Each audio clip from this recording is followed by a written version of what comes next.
જય દ્વારકાધીશ, જય માતાજી, હર હર મહાદેવ। કેમ છો મિત્રો? મોજમાં? આપણે પણ એકદમ મોજમાં। જો ભાઈ, આ છાપરાનું કામ આપણે ઉપાડ્યું એટલી ભગવાનની કૃપા કે આ છાપરું આપણે થઈ ગયું। અને આ છાપરું આપણે થયું તો એનો અર્થ એવો નથી કે આપણા માટે છે, ઘણા બધા જીવોને કામ આવ્યું છે અને એમાં આપણે નિમિત્ત બન્યા એ બદલ ભગવાનનો આપણે આભાર માની ભાઈ।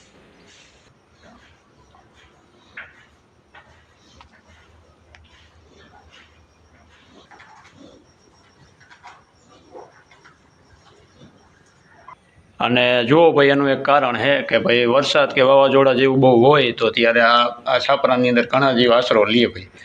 એટલે એ આપણા માટે એક માટે નથી આ છાપરું, અને ક્યારેય એવો ઘમંડ પણ કોઈ વસ્તુનો લેવાય પણ નહીં જિંદગીમાં કે મારું જ છે। ભગવાનની નજરમાં બધાય જીવ હરખા છે, ક્યારે કયો જીવ ફૂટી જાય કોઈને ખબર નથી। એટલે બસ બધા જીવ પ્રત્યે લાગણી ભાવ રખાય ભાઈ। જય દ્વારકાધીશ।